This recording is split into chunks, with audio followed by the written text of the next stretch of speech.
Hello? Hello, Mr. WiseChimp. Wonderful. Just sorted out my sound. Muted the stream. Probably a good idea. Yes, is my sound okay? Yeah, you sound great on my end. All right, brilliant. So I've got your Dota buff up here. I've been checking it out a little bit during some of that brief downtime. And I did a great introduction for you as my microphone was muted, and then attempted to do it again with it not muted. So who knows how the second attempt was compared to the first, because no one will hear the first one.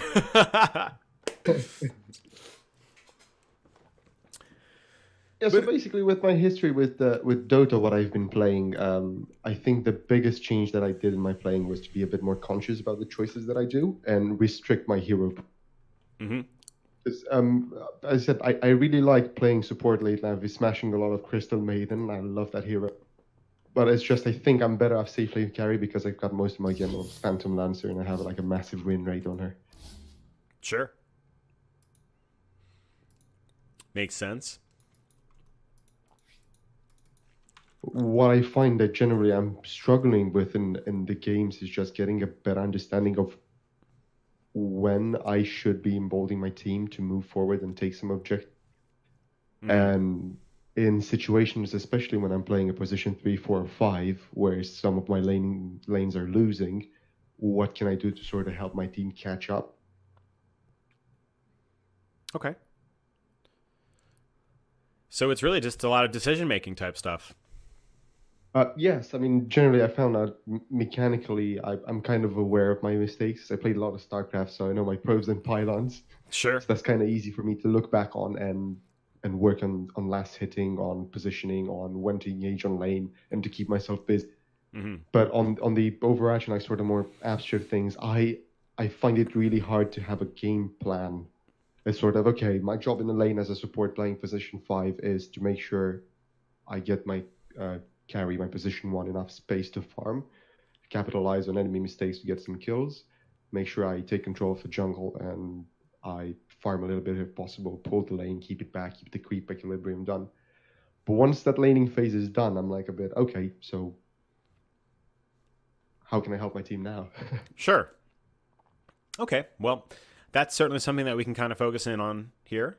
Now, do you want to try and do a live match, or are you thinking a little bit more attuned to a replay analysis? I have a replay that I wanted to look at. I was playing as a lion. Was it the one from about a day ago? Yes, it's the loss, the first lion loss in between the Monkey King and the Spirit Breaker. Okay, I see it here.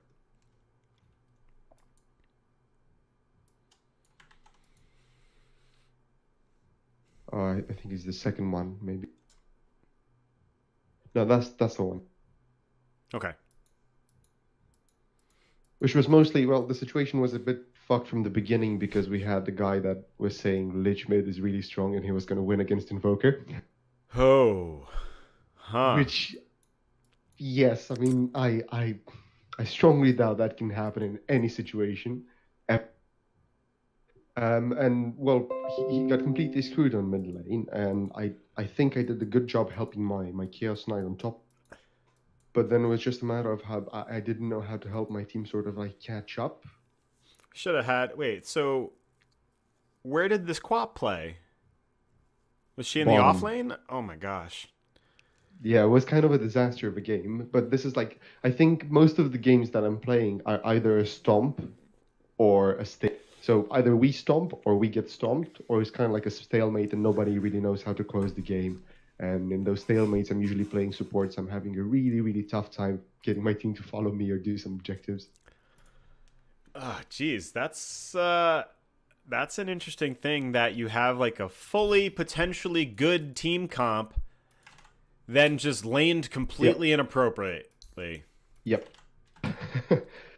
I actually was feeling kind of confident with the lineup that we had against their team, even though they have some big threats. But it was just not much that we could have done in lane. So was this a solo ranked game? Yes, I only play solo ranked. Okay, so this Ancient 3 player, who may be Ancient 3 because of their party That's MMR, or they have depreciated enough that they are no longer anywhere near Ancient 3 on their solo, said, yo guys, I'm going to play Lich mid. Yes, he basically. I mean, there's nothing I can do about that. No, I know. I'm just promised thinking it. it through right now, and that just sounds very funny. Month of Dota Plus. I literally said I'm going to buy him a month of Dota Plus if he wins mid against Invoker, which, well, never happened. Yeah, I can imagine. Yeah. Kudos. Yeah, but if you want to just hop in this replay, I mean, it's going to be over quite soon, like 15 minutes, because that's when kind of like things hit the fan. Yeah, sure. We can let's get this guy open. I'm downloading it right now. I'm not sure if I should add you on Steam or if we can go into replay together. I have never. This is another thing that I need to get in the habit of watching. You know, it's funny how much you yourself will notice by just looking at your own replay. Yes, I know that from StarCraft, because I'm just watching 30 seconds of my replay in StarCraft and I have enough to work on for 3 hours. Oh yeah, I play a lot of StarCraft 2 as well. Really? I am. It's such a cool game, man. Let's load up this replay.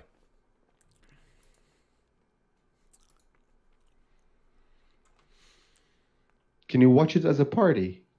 No, we cannot. So what I would recommend is to just have it up on the stream, because I have it as like a 5-second delay.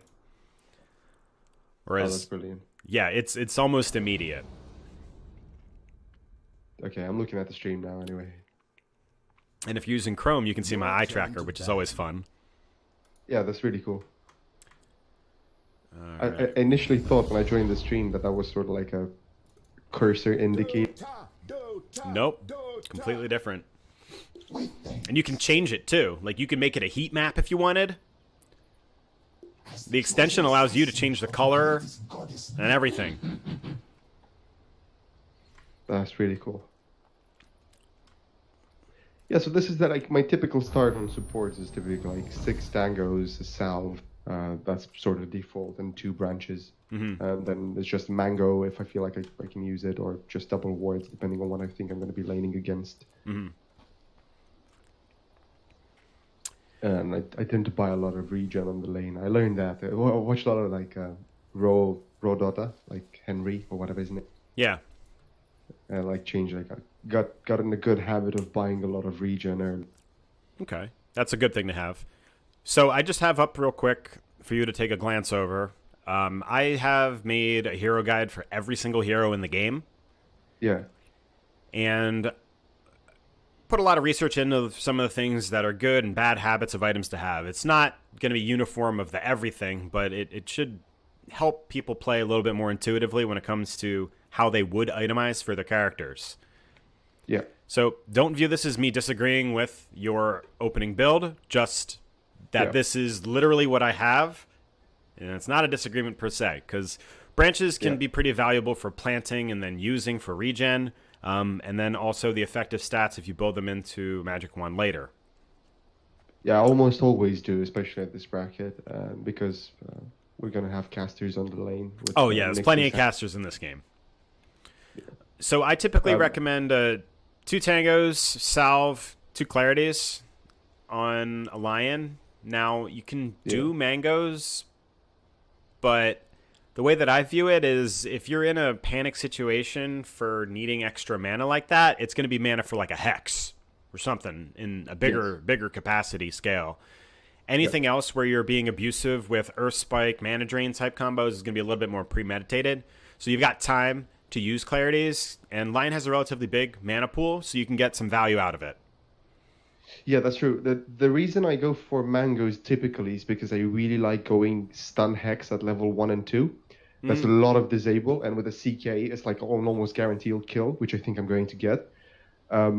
Typically, if I'm playing in a lane where I cannot be as aggressive as I will be able to be in this lane, I'm just going to go for like a clarity or 2, because I know I can get value out of them.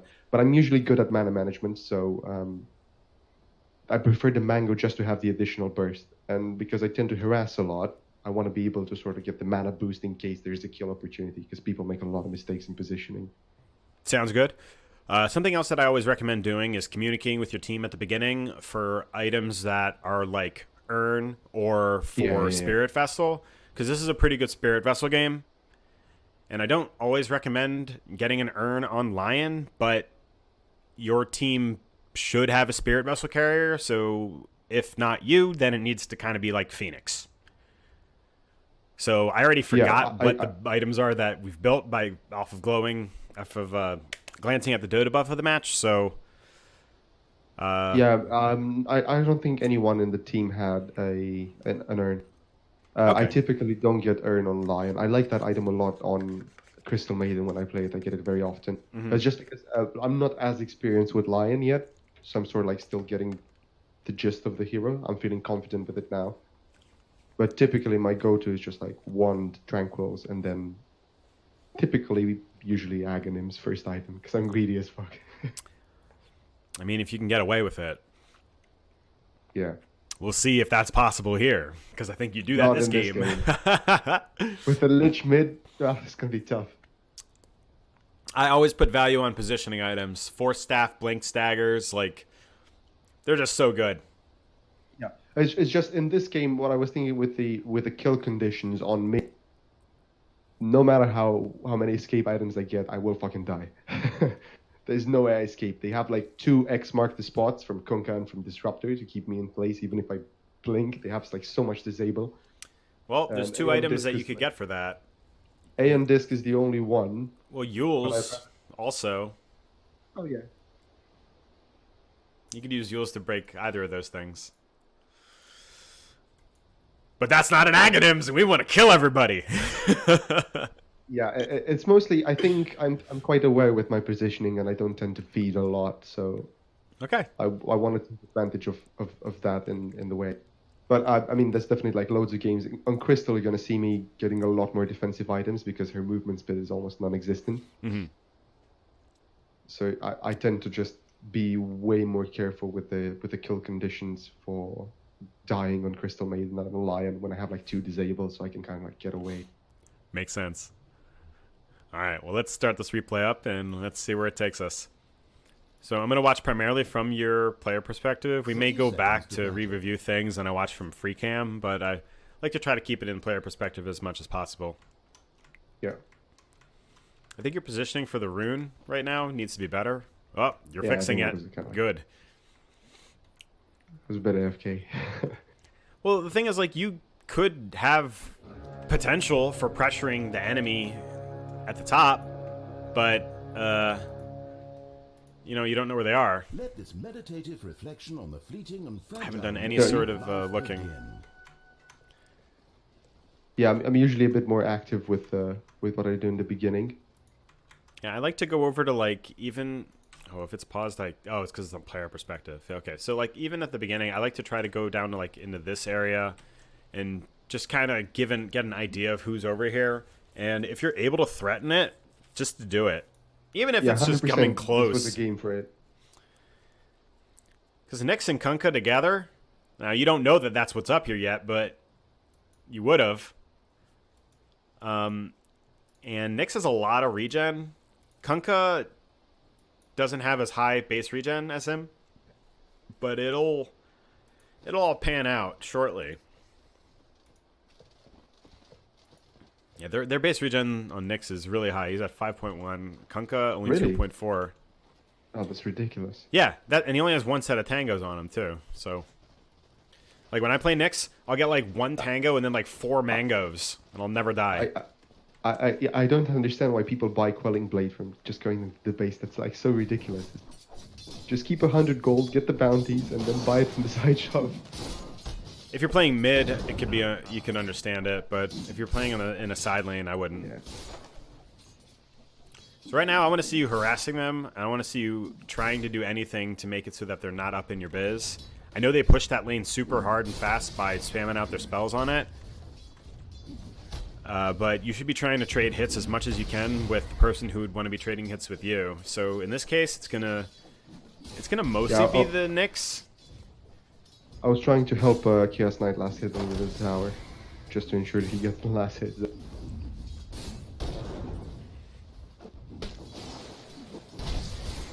Yeah, Nyx is going to trade hits very effectively against you. And we haven't used our Earth Spike yet. Wasn't sure what you were waiting for that. The sooner you use it, the sooner you can use it again, and also you can start to get that effective mana regen coming back in, because Lion has pretty good base mana regen per second. So feel free to throw out that first spike just to harass and push them out of the lane a bit. Even with that first creep wave spawn that came out, because that doesn't draw aggro the same way. Yeah. This might be a kill here. There you go.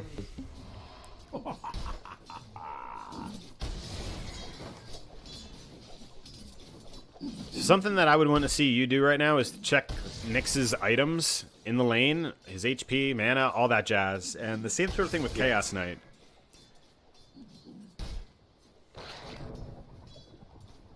Okay, you do check him. Good. You see that he has 1 tango left. And he has that clarity still on him that you should break. Yeah, I realized that when I used the mana drain. Typically I just check the items immediately, and I just harass the one that has the least regen. Mm-hmm. Not a bad rule of thumb, but you're not harassing anyone right now. And you have more regen than both of them combined.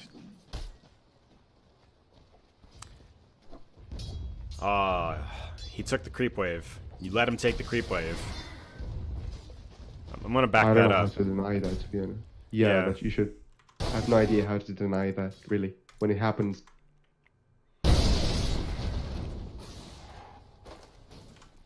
Okay.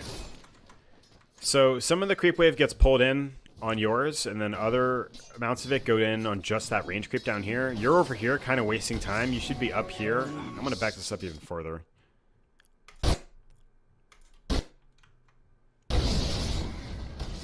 Alright, here we are, doing nothing. Now we're walking. You started the mana drain, but you needed to just hit him with some sort of harassment right then and on. This mana drain doesn't do anything. And then he hits with a Tidebringer, clears those creeps off, and I think he got like 2 or 3 last hits from that, so that was pretty effective. Now, you pulled the creep aggro over here, so that was sort of your fault, and because of it, Chaos Knight wasn't even able to get this range creep hit, and now you ran off over here. I don't really know why. I was thinking. I was thinking to open up the pathway so I can get away in case they want to So that was my train of thought at the time. Yeah, but they can't really kill you. They don't have the kill power right now. Kunkka at level 2 won't typically have X. I have like 500 health. I feel like really squishy. Like one Tidebringer gets down like a quarter of my health. He's not level 7. That's true. You're in a position to be a bully. You just got to throw out Earth Spike and then hit people. Try to maximize using Earth Spike to hit 2, if possible. And I noticed that you're clicking the heroes right now. And Earth Spike can be targeted 2 different ways. One by directly clicking them, and one by just casting on the ground. Yeah. Casting on the ground will do a longer stun range than just clicking it on someone. Yeah, it has longer range than the cast range. It's the same with Nyx's Impale also. That range creep should have been denied. Both of them should have. And then this range creep, let's see if we get the last hit on it. Good job, Chaos Knight. You did it. So you've been in the lane a lot, just kind of being there, when an active way to play this out would be to try to pull the lane and force the equilibrium to kind of get better in your favor. Having it closer to your tower, making it a lot safer for you, making it a lot more likely for your team to follow up. And if they're further away from their tower, it's more dangerous for them to try to go for kill or gank opportunities. I'm waiting for an Earth Spike. They're so low. There we go. We got a 2-for-1 special. That was not a good stagger on the stun, but that's not your fault. That's Chaos Knight doing things, but okay, good. That last projectile got me concerned for a second if you were going to get the kill. Yeah, it was a stout shield there, so it was kind of risky. So coming in on the 5-minute is good to try to get the lane pushed, so it's easier for you to get those runes. Yeah, I'm always aware of that when I'm playing carry. I think I'll get. Nah. When I'm playing carry, I'm always aware of pushing the lane at 5 minutes. Why are you so I going can this give way, support a though? chance to invade. Oh, you want to try and kill the Nyx? You do. Yeah, I think I'm gonna get him. You took a lot of tower shots. You missed that stun. Alright, is this where you go off and get the bounty now? Yep. Okay. Yeah, I was not expecting you to go right back to the lane like that. I was expecting you to go off to the bounty as like the next like course of action. I knew they weren't going to take ours, so I took theirs, and I was like, okay, Nyx may be overextending here, so it's a good. Yeah, but now they're just gonna go and shrine. Once again, video games. I'm not sure how long the pause takes, really. Yeah, I just put it up to 16 and then I churned it back real quick. Huh, they paused again. Yeah, like penis is disconnected. Okay, back to video games.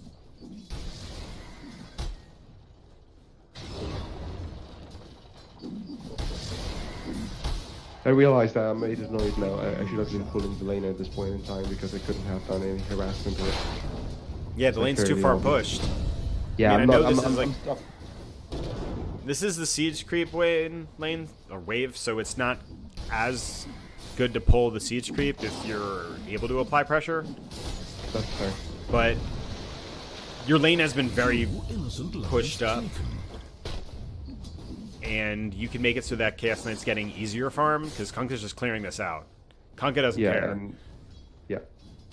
And levels as well. If I had gotten out, he would have just solo farmed for a little bit and get the level advantage, which would have been good.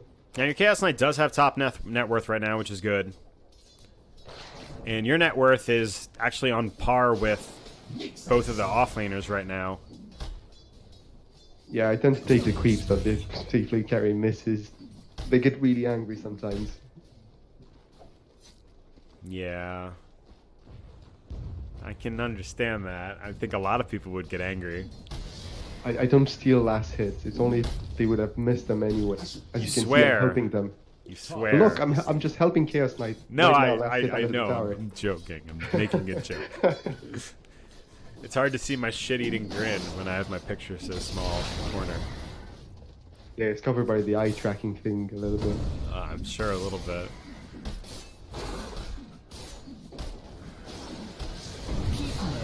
Ground stun.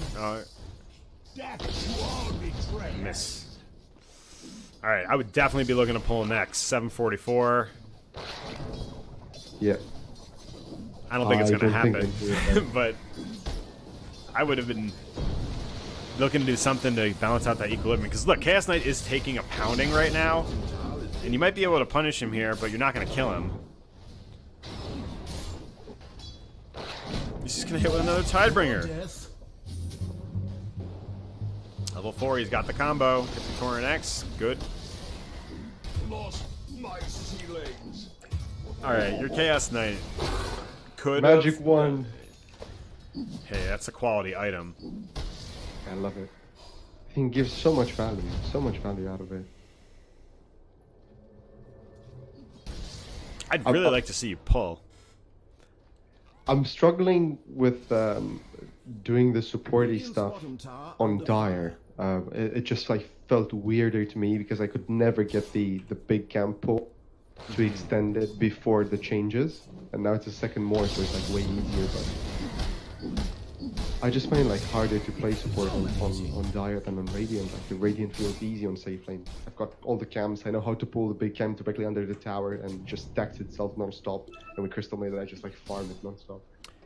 Have you like ever Dire, just opened up a lobby, put yourself on the Dire, and tried? Oh yes, I can do the pull. It's just I don't have the muscle memory to do it. I need to think about it actively, and sometimes it's like difficult. Thinking about things actively while playing a game competitively that you want to win. That's a concept I've never heard of.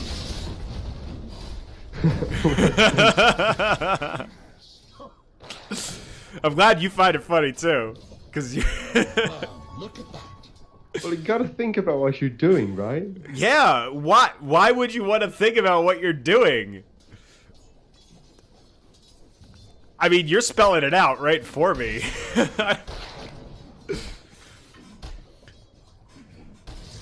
It's just like being conscious and mindful of like what's happening, the time of the game, and how that can be affecting everything. Because like one of the things that I try to reinforce, but it's hard to teach, is how active your eyes and your movement need to be on the game, which is why someone donated an eye tracker to the stream. Because that was something that I was always trying to convey, that it's like, I'm looking at the mini-map, I'm looking at the time, I'm looking at this thing over here, I see something on the mini-map that looks interesting, I click through, now I'm looking at something else. If that's a fake one, you should delete it. It's just using your time, I think, is really important, because I find myself idling a lot. And I would trying not to have consciously stunned fix him. that. Because you don't even know if that's the real disruptor, do you?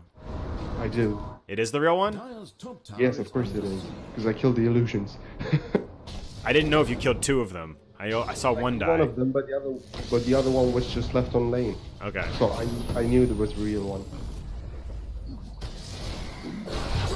The finger. Death is only the start of your Yes. suffering. You're... Oh, the enemy Ursa bought a tome. I was like, wait a second, you bought it too? Okay. The way that shows the pop-ups on the screen Yeah, I did is buy sometimes it. confusing. I know, but I saw the Ursa pop up on the side, and I'm like, what the hell? That's not on your team. No, I bought it soon because I thought I wouldn't get level 6, but I did get level 6 afterwards. But typically, I just buy it instantly and give it to the person that needs it. Or... I don't think you're looking at your support, not support, QoP, though, for that. Nah, didn't care about them. Yeah, I'd imagine so. So your goals right now in the lane, what do you think they are? Right, so this is the point in time where I don't know what to do anymore. I'm confident Chaos Knight can solo lane by himself. I know Lich has lost mid completely. I know mid has been like a feed fight. So your options are that you are ganking mid, or you are ganking bottom, or you are pulling. If you have no kill potential up top, or you need a fixed lane equilibrium up top in order to get a kill, then you're either going to pull that lane, or you're going to go somewhere else to do it, especially if you're level 7. Because you're not babysitting him anymore. Although he may still rage that you left, and he'd be like, oh, why do I have no support? But that's not something that you focus in on, because you focus in on what you can actually do and what's meaningful to the whole game and the team. I guess diving here could get punished.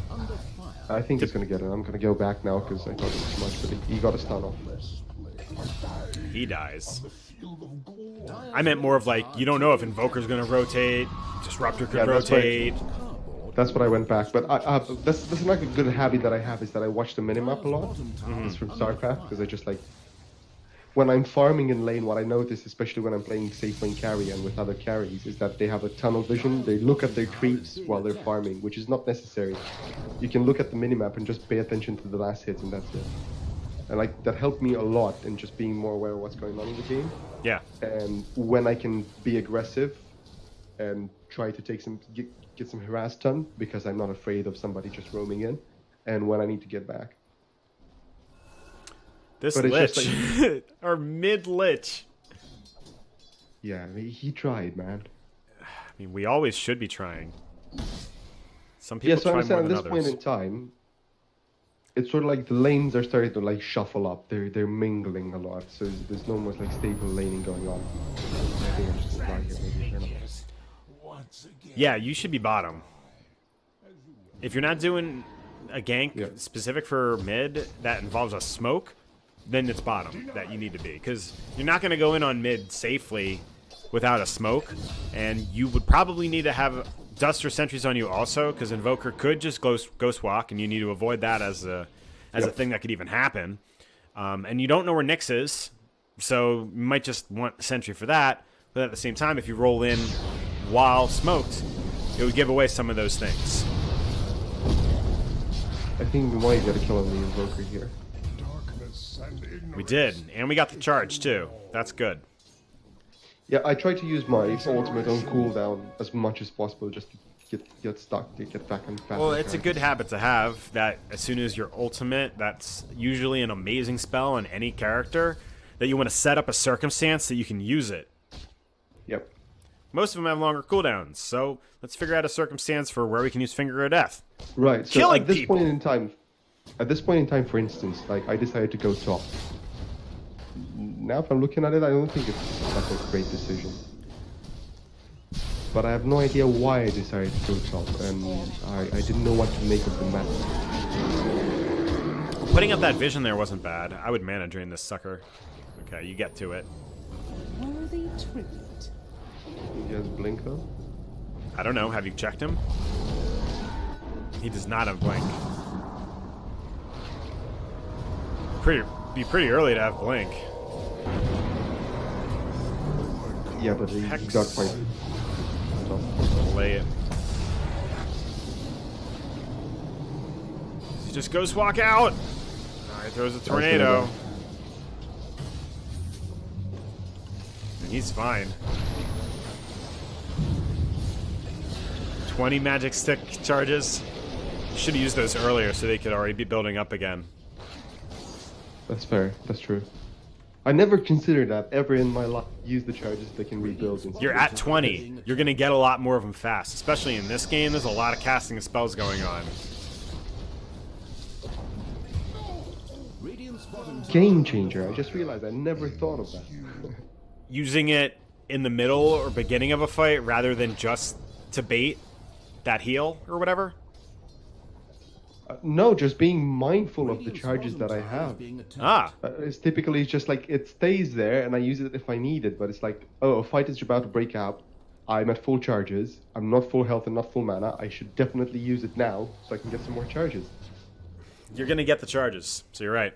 Now, your money spend right here, I know you want to get that Aghanims as fast as possible, but you know you'd have a Glimmer Cape right now?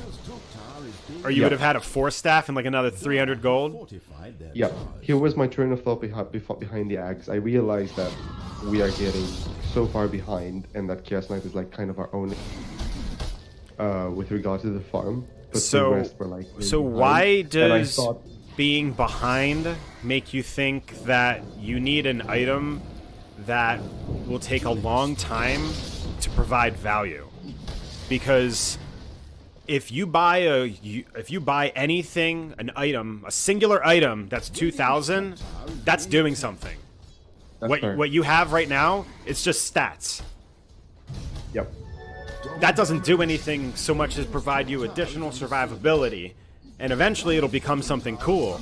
But right now, having more HP or mana is not going to be a game changer for a Lion. Having a Force Staff to push someone away from being gone on by Ursa, or throwing a Glimmer Cape on someone stuck inside of a Disruptor ult, those are both game changing. That's true. What I'm generally considering if I want to rush an axe on light. Took it down so fast. The word. Yeah, and then you throw another obs up there, and they took it down again! No, I didn't. That wasn't me. Someone put another one up there, and then it just got destroyed again. That was Phoenix. I was hoping so we can get the kill because we still have the sentry. Yeah, Nyx was using a Quelling Blade to immediately destroy it, so you would have had to have used your Tango to destroy it, because Phoenix didn't have any. That's why I keep Tangos.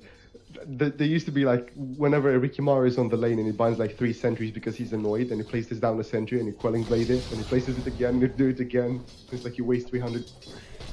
Well, that was like one of the things I was talking about in my last session when we were doing coaching for someone playing against the techies. Like, it seems weird to get a Quelling Blade on a ranged support, but when you have to play these really absurd warding, counter-warding battles, it's important. Yep. So right now, I think your net worth. You can also cut the techies' ultimate bombs with the Quelling Blade, which is really good. Yep, it's the remote mines, then the status traps that you can delete with them. You can't do it with the proxy as well. Yep. Oh, that's really cool. No proxy mines, but it will be the remote and the other ones, because proxy mines die in one hit anyway. So look at how your net worth is spent right now, right? You're at. Yep. I'm gonna pause it too and put it on free cam so it doesn't hate me. It's 2,000 gold that's stuck into some stats that are not really helping me survive. Yeah. I'm just counting on my positioning to survive. But my train of thought behind this is my team is losing. We won't be able to carry. They will be pushing high ground within the next 10 minutes. So If I finish my ags, I have a chance to get myself stacked and to delay the game long enough. chance. It's all these are all chances. Yeah, that's a really big chance. That's I just took But- a gamble on it. But think of it this way. If Yeah. you get something that provides your team value right now, that's more meaningful. What could that be in this situation that would help my team? That's the one I was struggling to sort of like understand, because Well, Glimmer Cape is a pretty big deal when you're playing against a Disruptor or an Invoker. Force Staff, also great positioning item that you can use on allies or yourself, because you can use that as like a means to initiate instead of a Blink Dagger, because Blink Dagger is a great item on Lion also. That's something that aggravates me in most of my games. I'll have people go Tranks on Lion. They won't buy any wards until they get a Blink Dagger, and then they'll buy some wards, and then they'll forget that they were ever buying wards again, and then they'll go right to Ags. I don't do that. I keep buying words. Well, I'm not. That's a good habit to have. Buying and placing words is a great thing to do. What I'm getting at is if you have that much potential value just sitting up in stats for a while, you're going to have a big time frame of the game where you're not going to be able to provide any sort of meaningful impact to fights. And That's it's fair. about that time frame before you're able to be good again, realistically. And not to draw mention to the spoiler of you not ever finishing your ags in this game, because I'm pretty sure you don't, right? No, I don't. Yeah, they end the game before that. Exactly. Wouldn't anything have been more valuable?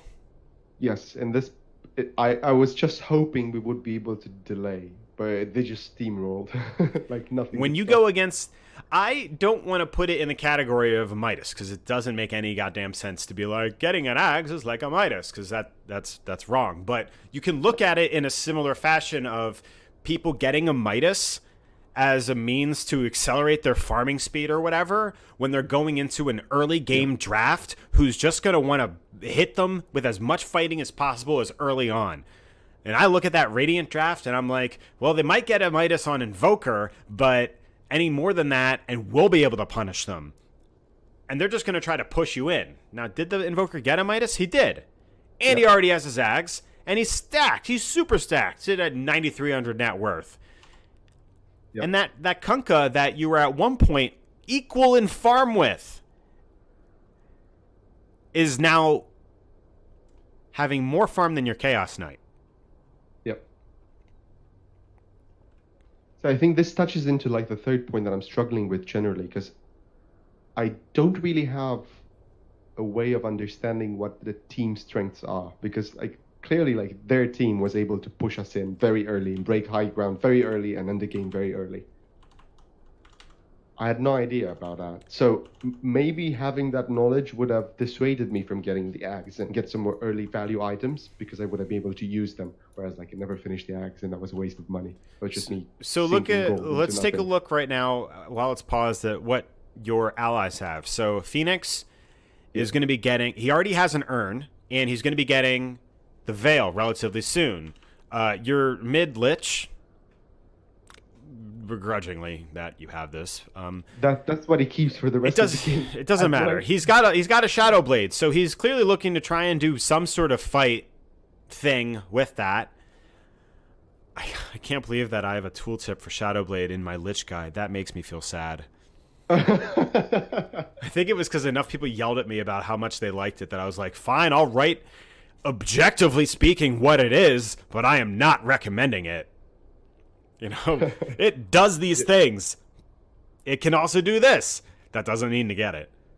Like, just because it can be used offensively to deal bonus physical damage and it synergizes with Lich's plus damage talent doesn't mean to get it.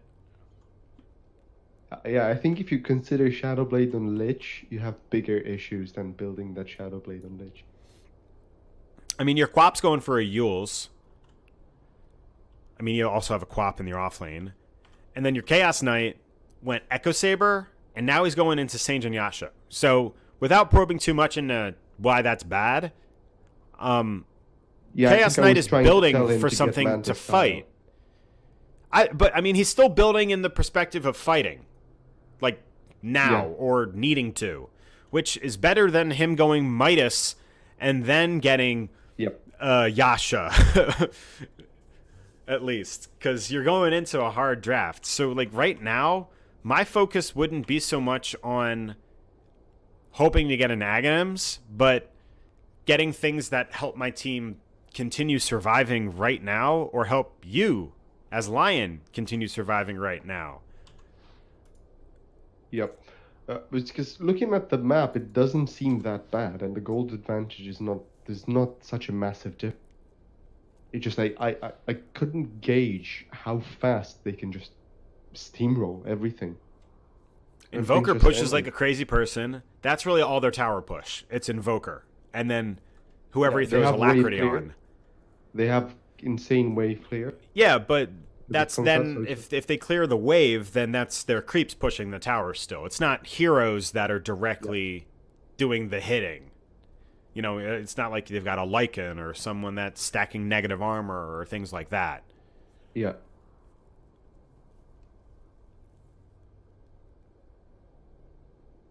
So, you have 4,500 net worth. Oh, wait, no, excuse me. You have 4,900 net worth. The Nyx on the enemy team, he's going for a Lotus Orb. And he has an urn. So, that's a support on the enemy team that has similar net worth to as you, but all of his spend is more effective. Yep. I sneezed. So let's see what happens next. Dire's top tower has fallen. And you're not alone with this sentiment of wanting to just rush an Ags no matter what on Lion. And Yeah, it's crazy. I'm not It's saying it's a no satisfying. matter what situation here, but a lot of people do that. Because, like, right here, a Force Staff, a Glimmer Cape, either of those things would have saved you. That's fair. Yep. And that's only the first of many situations that they could have probably helped in some way. What is the co-op doing up there? No idea, man. Radiant's middle tower. This game was a strange roller coaster. But I tend not to like care too much about this. I cannot really do much to change. Some cases are hopeless. Like that? Yeah. Didn't throw any fire spirits on the Ursa before he used his ult, so then Ursa, who was already under the effects of overpower, was just going to run him over. Dire's structures are fortified. Yes, I mean, I think at this point in time, I mean, I'm trying to be like generally positive within my games and tell people, look, just don't give up. It's not over until the ancient is down. But this is like where I realized the game's gonna end really quickly, and I started regretting my axe decision. When Chaos Knight teleported alone against 4, I was like, yeah, well, See, off goes the king. the thing about regretting the Ags decision... 2 minutes ago, they were almost 3k advantage, and they have like 4k additional advantage. I mean, it only takes a few heroes dying a few times. Like, that Phoenix has died 2 times back to back. This Lich, he's about to die. Maybe not, but Get maybe. the ages popped. Oh my gosh. Yeah, but I mean that's it with the game. They're just gonna keep pushing and just steamroll us, and they have so much initiation power that yeah, a survivability item would have saved me here. 100%. Dire's top tower is under Valuable siege. ace. So I'm going to pause this again just to take a gander at how I have my guides written out. So I'm not saying to follow my hero guides or use my hero guides, although I would appreciate it if you find value with them. So I don't really care if you do or not. This is me objectively speaking about it. I wrote my hero guides in a way that I have things broken out in categories for how they may be useful for your game or situation, while outlining certain items that I feel are fundamentally important on those heroes in basically every game. Yeah. So while you would almost always get all of your starting and all your early game items, or you could skip a couple of those early game items if things are going okay, like you may not always need to get a raindrop, and you may not always need to get a magic wand, you might just want a stick. When you look at your core items or things that are going to bring extreme value to Lion, Trank Boots, there's no argument there. And then you're looking at either like a Force Staff or a Blink Dagger, depending on how well you personally are playing. But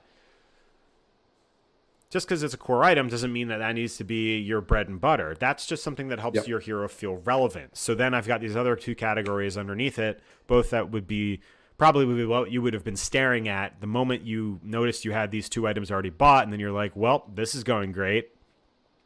Self-survivability items and team survivability items. Now, any team survivability item can be used on yourself. It's just more of the emphasis that it can be used on others too. Yeah, it makes a lot of sense. It's pretty self-explanatory. I like the layout. So I've done this for every single hero in the game, except Invoker, because fuck Invoker. Fair enough. I mean, I could do it for Invoker. I just think it would be difficult for the tooltips and all the writing and all that jazz. So eventually I'll get there. When I build, I don't think I use any guides. I mean, I have my heroes that I have, like, I have my laid out build for fantasy. Yeah, you can make your own very easily. But generally, the things I tend to consider is getting kill conditions and securing kill conditions. Mm-hmm. And that's how I approach items. So, okay, what can kill me this game? In this particular situation, well, I get fucked when Kunkka marks the spot, when Disruptor uses his W on, and when I get blinked on or stunned by Nixer and Ursa. So all those things would tell me Yules or Glimmer Cape? Yes, because I cannot get away with Force Staff. I mean, Force would only be the Disruptor issue. Yeah, I would fix Kunkka maybe, potentially. But yeah, I think Glimmer Cape would be the best item for me to get defensively in this particular scenario. But this is how I tend to think about items. I don't really use like a predefined build. And this, I tried to write my guide in a way that it's not a predefined build. Yeah, I can see that. So that's how I tried to write out all of the guides. So if you're inexperienced and you use the guides, it may not be the best guide for you, but it'll teach you how to use the hero. Or at least that's my perspective. Dire's top tower has fallen.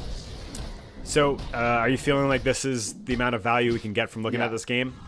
Yeah, this is just like the stomp from here on. It's just like dying, trying not to die, hoping I would get the axe and whatnot.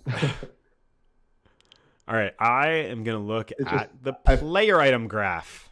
You're going to be excited for this one. Ready? Yep. So you could have had your Glimmer Cape like right here in this sort of time frame. Yeah. Like 17-ish minutes. And I mean, I know you... Yeah, so you would have had your Glimmer Cape almost before our Lich would have had a Shadow Blade. I think I could have, if I skipped the Null Talisman, I think I could have sort of... Because I think I had still 700 gold left when I bought the points. Oh, huh. Yeah, I almost didn't even notice the casual Null Talisman you grabbed here. Yeah, I like the stats. The stats are good.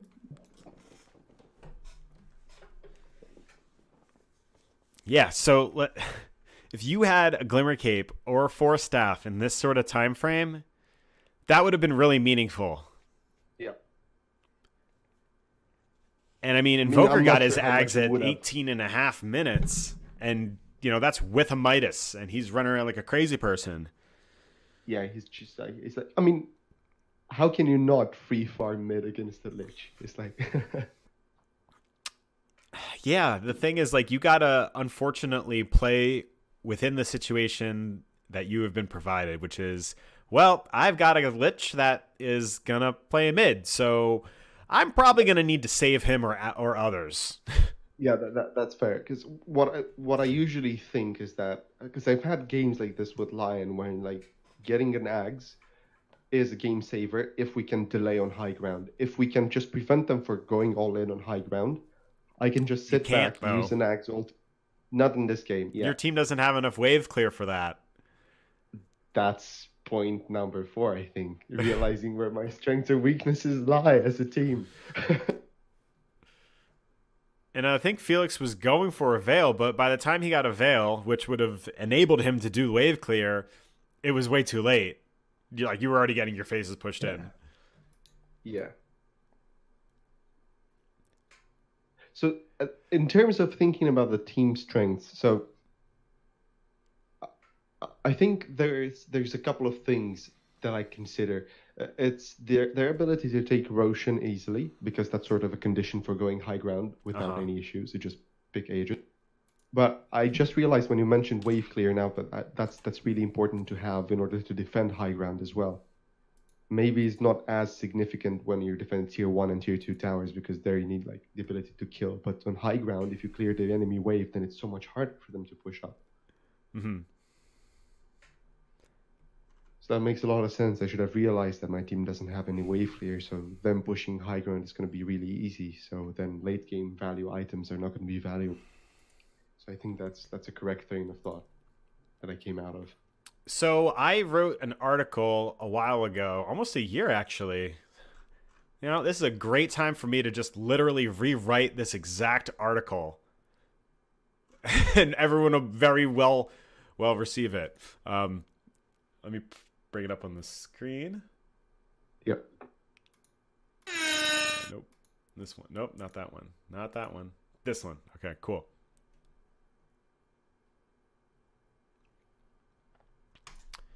So, I mean, it's written in from the perspective of drafting, but it's still important in general. It's are you asking yourself these questions when drafting? I'm not. I have no idea how to. I mean, I don't know what to ask myself when I'm drafting. Well, that's what this whole article is about. It's about probing the question and figuring out what those questions are. So while it may seem impossible or improbable to be able to influence your all-pick team to pick a perfect composition, there's a few questions you should be asking yourself in relation to your team's draft to see how you should be picking. And then I get into later, or how it may be playing. So the things that I noticed that are going on at my MMR, what's going on is like, oh, they have a draw and a bench, they're going to push really, or oh, they have a Storm Spirit, we're going to get ganked a lot. Or, oh, they have a Rikimaru, we need sentries. It's like very, very basic, bare bones things that we think about. Yeah, so I linked you the article and I dropped it in Twitch chat, and I'm definitely going to rewrite this one because I really enjoyed this topic. I've been trying to stick a little bit more to like emotional intelligence type things because that's really abstract and hard to talk about. But there was one section of it that I really like, and it's what questions are important to consider when drafting.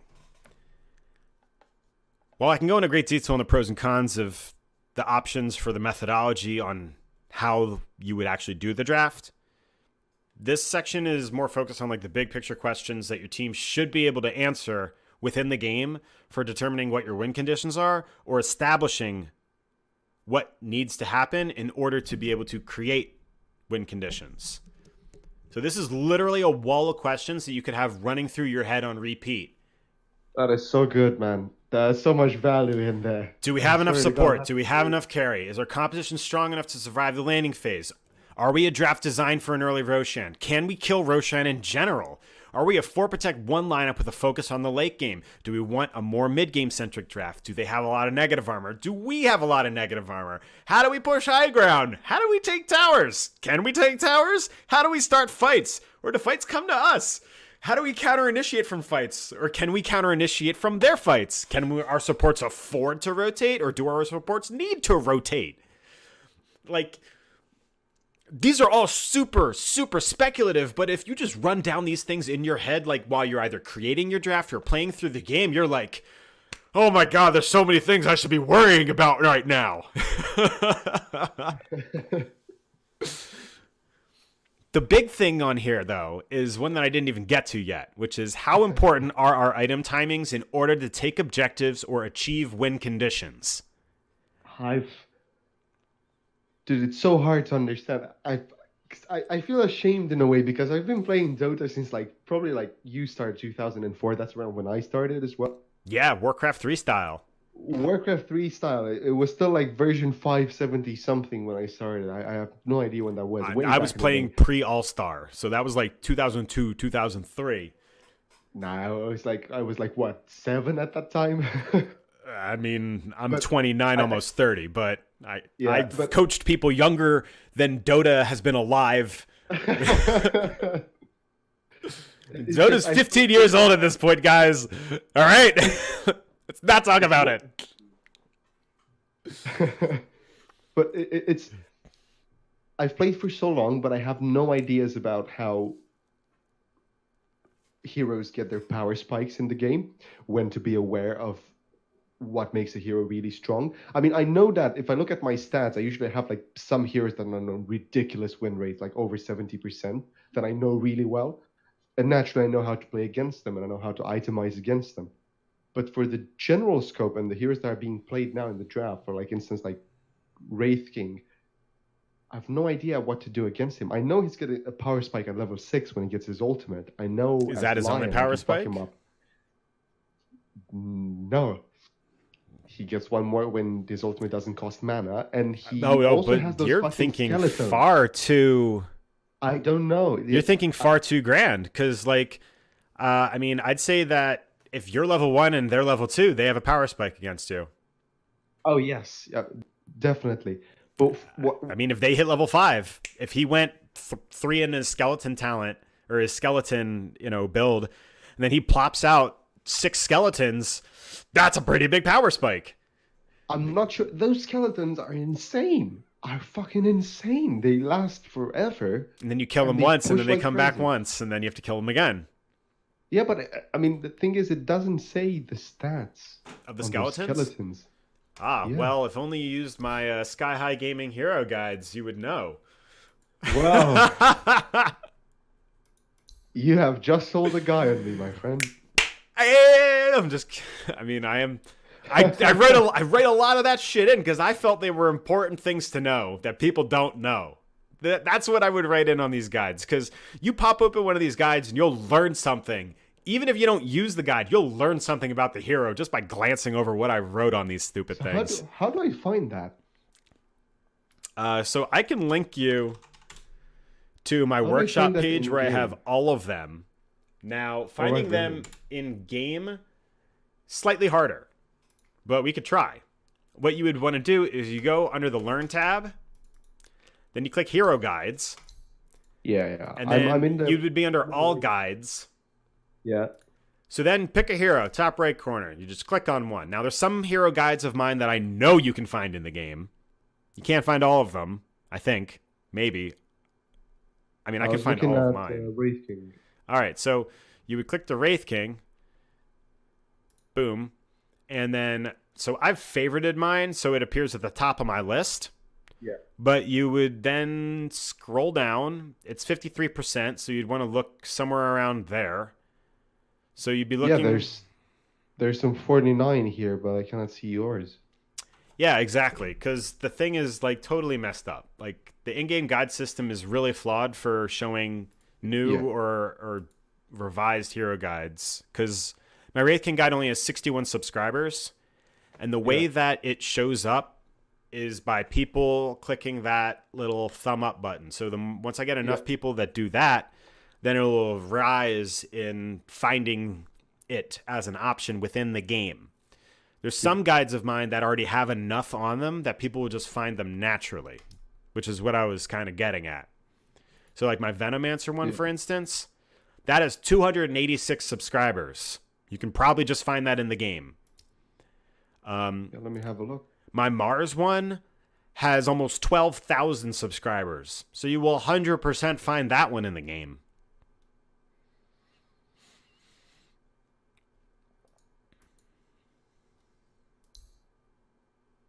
Found your Venomancer one. Yeah, a lot of it's just based on it having enough upvotes and stuff. So if it gets enough little ups and people subscribing to it, then it'll just appear naturally and people will be able to find it. Yeah. Yeah, that Venomancer one has a lot. Did you used to play Heroes of New Earth? Before Dota came out, Yeah. like, I mean, that was only like a month or two. I played quite a lot. If you remember, like the guide system that they had was so amazing. You could access like the guides in the shop as well. But he had like a big list, like an exhaustive list, and he could filter them by rating, by date created, by something like that. Yeah, you can click prioritize recent guides and you can select the language to English, but that doesn't Yeah, it like doesn't show do it enough. everything. No. I mean, if you do it on the website, you can find them all pretty easily.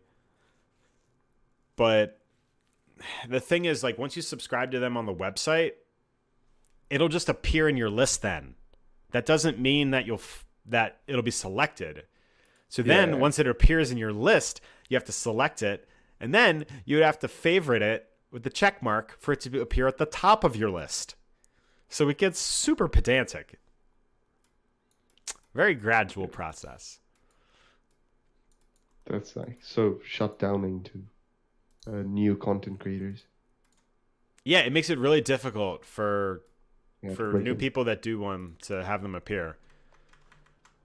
So getting back to what we were talking about for the skeletons is that I actually didn't write in how much HP they have here, but I know how much damage they do.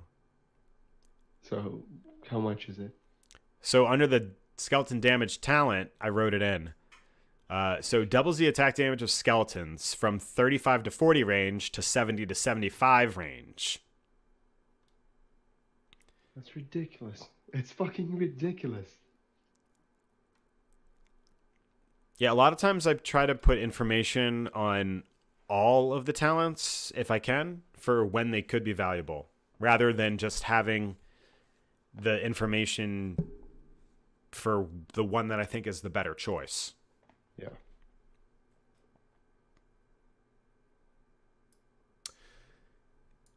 Yeah, I detract though. Yeah, but that's sort of like the thing with drafting and being aware of it. I'm gonna look at the guide and keep those questions in mind when I go in the draft. But once the draft is finished, so let me just look at some of my previous games. Sure, let me get up Dota buff again. The first Monkey King game, the most recent Monkey King game that I lost, that was kind of like a stomp. I mean, my lane went well, but we got a Storm Spirit mid that got completely demolished, and Podge fed a lot. But it's again. You said have the a Monkey King difficulty. game, the lost one or the one? The lost one, the one that we lost. The most Captain's recent mode. loss. Yes.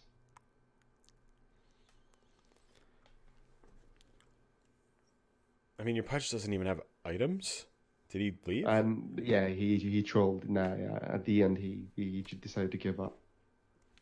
Okay, so what was the thing you were saying? Yeah, so I was drafting this. I was a captain, so I drafted this whole. Mm-hmm. I honestly had no idea what I was doing. Because I couldn't really analyze what things I should be wary of when they picked heroes, and I felt like at the end of the draft, I look at the teams and I felt like, yeah, I'm quite comfortable with this. I can handle Timbersaw, and Timbersaw ended up going mid against Storm, and he completely demolished Storm because he had no idea how to play Zero. Yeah, because you can't just right-click him. He needs to only hit him with magic. Yeah, And then Timber went pipe. yeah, but he didn't even need pipe. Yeah, I can see from Storm's items that he didn't do too well.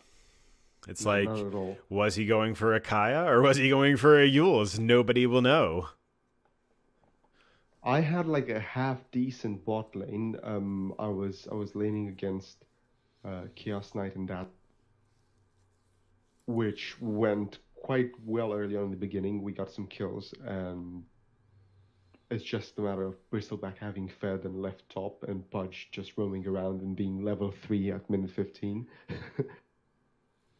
But again, I didn't know how to gauge really what our strengths were as a team and what their strengths are.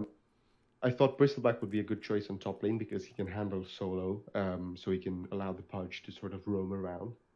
We had a double stun bottom, so Pudge could potentially get a lot of kills early on there, which happened, but he and Ogre also died a lot early on. So as you run through that list of questions that I provided you, Does that give you a different thought process over how you would have approached this draft? I mean, there's a lot of questions in it, but those are the sorts of things that you kind of want to be running through your head instinctually as you're trying to create these teams. Yeah, so probably by the time I picked, I think my pick order was Ogre and then Monkey King. And I think by the time I picked those three, I should have realized especially against the Norsa, there's no way we can take erosion. Okay, so let's say that we're at right there, okay? You've got Ogre, you've got Pudge, you've got Monkey King. Yeah. What do you have? What do you have here, and what do you need? Right, so I have a really good safe lane with double stuns, so I can secure kill. So you're assuming that it's going to be Ogre and Monkey King in the safe lane? Yeah, because I picked Monkey King for myself and Ogre for support. Understood. So we talked about now, that. Okay, and this is right before the Timbersaw is picked. Let's just say that's what it is, okay? It's pre Timbersaw pick, so we don't know Timber is happening because that was right after the Monkey King's chosen, okay? So all you see is that they have a Crystal Maiden and a Dazzle. Yes. That leaves a lot open for what they could be doing, and to throw yourself into a position where you're picking a core needs to be very careful because it's inevitable that a core is going to be chosen in like a third or fourth phase of the drafting. If you didn't already put one in the first, just, depending on the comfort levels of players and how specific of a idea you have for your draft. But an Ogre zoning in the offlane is a lot different than like a Shadow Shaman or a Vengeful Spirit zoning the offlaner. Yeah. An Ogre provides a really nice level of team fight to the Monkey King eventually with Bloodlust and things like that. Yeah, but I think I really like the idea of having Ogre in lane because there's like crazy health regeneration. Mm-hmm. I honestly expected I think that their third pick was the Timbersaw, and then was an Orsa and Chaos Knight. So if the Ogre, why not Nyx? If the Ogre, why not any other single target stun? No idea. I just picked Ogre first because I thought we need the support, and they had picked the Dazzle. So I just went for Ogre because somebody suggested it in the team. And, okay. Well, I mean, that's fine to work off of your teammates a bit here too, because it's just you're still needing to look at the big picture here of how it all kind of runs together, and that's the tricky thing to think about. So Ogre, it gives you a good but brief amount of lockdown because you're not going to have a ton of lockdown that comes from Fire Blast unless we're getting multicasts. The magic burst damage of Ogre, like when he hits like 5 into 6, can be terrifying if he maxes Fire Blast. If he goes high in Ignite, then who cares? Because the way Ignite works now is it randomly selects the second target within an AoE, with an area around where the first target is every time. So the Ogre needs to be good about landing Ignite so he's hitting, like if it's an offlaner with a support, so he's hitting both of them and not just pushing the lane. So the Ignite use has to be good. Otherwise, he's just messing shit up for everyone. Yeah. I think he did a good job with that. And with the Fire Blast, I didn't really rely on the damage too much. Because, like, Monkey King has a lot of damage in lane. But that's the thing. It's a lot of damage. If you max it, yeah. But I think Ignite is, like, even more with the slow. I like, when I play Ogre, I like maxing Ignite and just, like, leaving Fire Blast for the second one.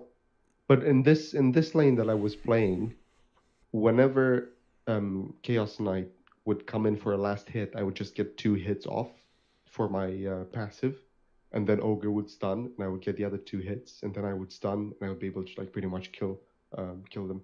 Mm-hmm. So that's why I really like the Ogre, because I could just take advantage of the like stun, even if it's not insanely significant. Sure. So really you're putting value on, well, the stun duration does increase with the Ogre stun now. It's not static anymore. Is it not? I have no idea. Oh, I'm a liar. Is it static? Yeah, it is static. The cooldown goes down. That's what Oh yeah. That was the thing that changes over level. I'm a dirty liar. God damn it. So the thing that you need to realize for why I would suggest Fire Blast as a thing that you would level over Ignite, and again, it depends on the situation. Yeah. Because if you're able to land those Ignites that I mentioned, where you're landing it on the offlaner and then his +1, and you're able to push them both out, you're not pressing out the lane, then that's best of both worlds. But when you get multicast to level 6, that is a 70% chance to get a multicast. That's ridiculous. A 70% chance to cast 2 Ignites means nothing. Absolutely nothing. Because all it does is refresh the debuff when it hits the person. It's not like it stacks it. No. It'll also spread the Ignite out more across more targets. That's not doing 360 damage with a level 3 Fire Blast, or doing 480 damage with a level 4 Fire Blast. That's a lot of damage. Yeah, I suppose it depends on the way the lane plays out in a way. Because I like generally having Ignite leveled up, because it's just a lot of overtime harass, and I can just pretty much chew through the region. But I can definitely see why Fire Blast is a good choice. Might even try it out when I next play Ogre. So the thing that you need to think about is whether it's going to be more effective to use damage over time spells or just that raw burst damage as well. So enemy team like the Dire, do they have ways to deal with damage over time spells? Yeah. They have a couple. Timbersaw is basically immune to them. Dazzler can heal. Chaos Knight has his passive regeneration, which I can shrug it off. Yeah, there is pretty high magic resistance innately to Chaos Knight, and then his HP regen per second is going to be pretty good too. So that almost tells you that Ignite isn't going to provide you as much value if they throw Dazzle in the lane against the Ogre. I don't know what the lanes 100%. are. This is full speculation. It was me and Ogre against Dazzle and Chaos Knight. Now, did your Ogre go heavy into Ignite in this game? Let me check. We're gonna. I've got the build details coming out right now. So he went Ignite, Fire Blast, Ignite, Fire Blast, Ignite, his ult. Then he got level 7, 1 point in Bloodlust. Then level 8, Ignite. So a lot of that Ignite can just get shrugged off. Yep, 100%. Yep. So this kind of goes back to that giant list of questions of how would they deal with what we do?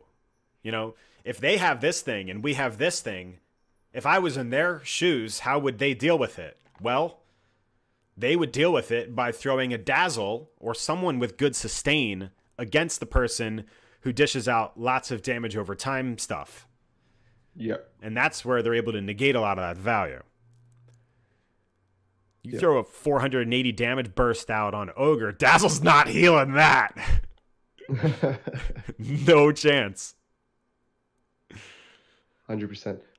I totally think that would have been a better choice for the Ogre. Although this wasn't really the thing that contributed most to us losing this game. I'm not saying it is. I'm just running through all of my thought process of how the draft works here, and then how it works in how they could be thinking and how you should be thinking. So so we're at Ogre, Pudge, Monkey King. Yeah, and they have, I think, they picked Timbersaw immediately after I picked Monkey King, and then it was my Bristle into their Orsa. So why'd we get Bristle? Right. My train of thought at the time was this. Monkey King has the flexibility of going mid and bottom. They picked Timbersaw, so naturally I would have expected to be bottom against Timbersaw, and I was confident in that. So I was thinking, okay, we're going to send a mid lane that needs to be a ranged sort of initiator hero, because we kind of lack that in the team, the power to just go in and initiate. And Pudge is likely not going to sit his ass on top. He's most likely just going to roam. And because we have a double stun bottom, he would be doing a great job bottom. So we need an offlaner that can solo, that can be independently on the lane and survive. Now, this is still under the assumption that you're thinking the Timbersaw will be offlane. I've never seen a Timbersaw made before this game. I never Okay, considered it. I don't in want my to wildest be. dreams. I don't want to be like, wow, that's surprising, but No, maybe, it I mean, becomes to me more it was. common as you play more matches at a higher level because it Yeah, is very. It serves a specific purpose. I guess like that's a good way to put it out there because it's not going to be good against everyone, but then it's going to be really good sometimes. Yeah. Which it was in this case. So something that I would want you to think about is Yeah. no, go to full screen. Full screen. Okay. So Timbersaw. Now this is all openly available information. This is from DotaBuff. Yeah. Timbersaw does poorly against, Timbersaw does well against. Now, how do you think a Timbersaw, just don't even look at it as a lane by lane situation. Yeah, I'm not gonna look Bristleback at it. into a Timbersaw. Like, you don't I even have think to that- consider whether or not lane by lane that's good. Just, they're both in the same game on enemy teams. So they're opposite one against the other. Correct. It's a Timbersaw versus a Bristleback, but they may not be against each other in the same lane. They're on enemy team. They're on separate teams, though. I think they kind of fill the same role, to be honest. They're really hard to kill. They're really pesky. They can dish out a lot of damage. I don't see any significant differences outside of the fact that Timber has more of an initiating and burst capabilities, whereas Bristle is sort of like just be present in the fight a lot. Okay. Now, I think they're very. To me, they seem quite similar in the roles that they fill. okay, but Timbersaw, what he does is far more specific and direct for how I'm trying to pan this out in this conversation. His Q, his Whirling Death, Yeah. percentage removes stats temporarily That's ridiculous. and deals pure damage. Not magic damage, pure damage. So if he's temporarily removing strength, which is the primary attribute from a strength hero, that makes them not only more fragile, Yeah, but then basically they are also getting double destroyed because they're taking pure damage on top of it. How much health does a strength point give? 15 or 20? Why am I forgetting this? I think it's 20. Because that's a lot of fucking damage that he can just shrug off constantly. Yeah, let's show you this as a super easy example here. And you're gonna... Yeah, so we're taking Timbersaw into a demo mode. Kitty, no, you're not allowed to have my yogurt. This is my yogurt. She got like a little taste of it, and now she's like staring at me like, oh my god, that's the nectar of the gods. Never had that before. Wow.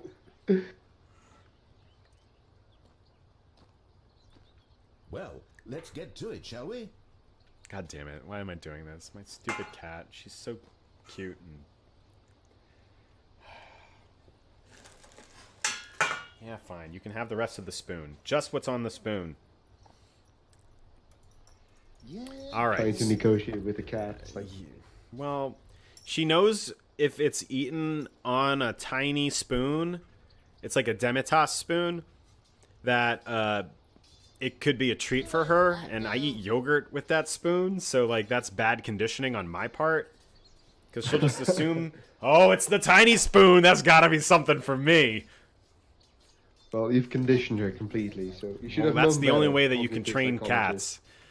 All right. Yes, I mean, if you can train them. Our cat actually, my cat actually knows how to do tricks. I trained her to do that. Well, that's significant. I can respect that a lot. Achieving that with a cat. All right, so we got a Timbersaw. I just made him level 10 for reasons. All right, now you got a Bristleback here, right? We got a Bristleback. Let's make him fast. None of these abilities matter. We'll just put all these points in Bristleback because we can. And then, just for funsies, I like to make them typically like patrol paths to make it a little erratic for me to just do things within this sort of testing mode. Yeah. Yeah, yeah. So when Bristleback is to come up to a tree, and I hit him with Whirling Death, while the tree is within the radius, it removes 8 strength Mid-tower taking and does like 250 damage. And that's a Q. That's 1 Q. That is a 6-second cooldown. That means I can get it off a second time. So the stat reduction happens only if you cut down a tree. What was that sound? No, the stat reduction happens. The bonus damage is if you cut down a tree when you hit them also. Oh. Oh, okay. That's even more ridiculous. Yeah, stat loss always happens. I just wanted to show with the tree example of it's extra. And it's just like a flat numerical extra. I need to play a Timbersaw game.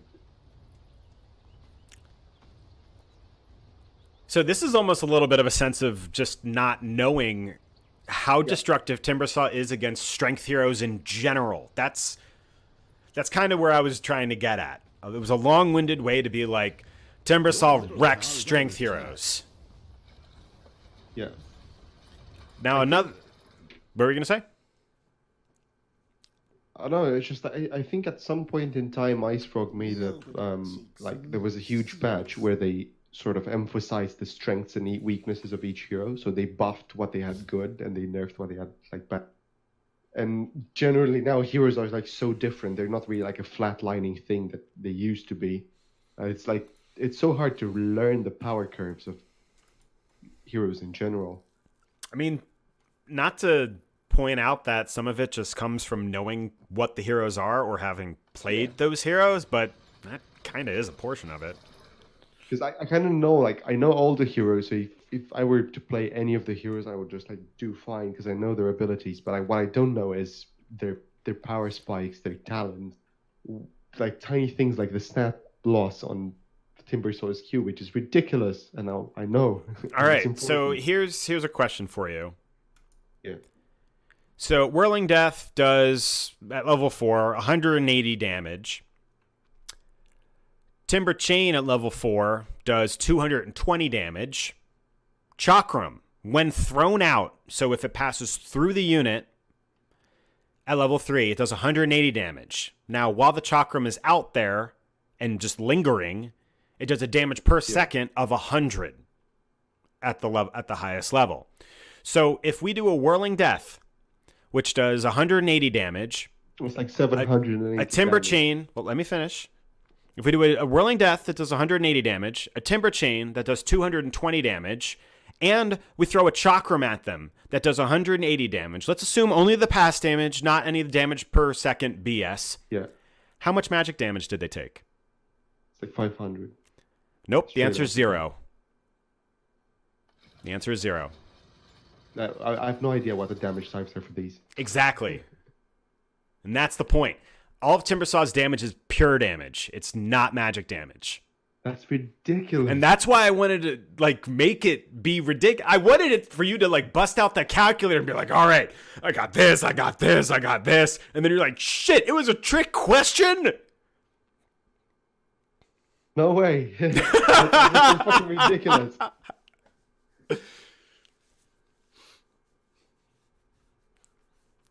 I'm just imagining you just, like, staring at your computer screen going, Yeah, that's exactly what I'm doing. God, just, like, with, like, your hand on your head, I'm like, oh, my completely God. dumbfounded. I'm like, yeah, this is the moment where people usually go, what the fuck I saw. That is fucking ridiculous.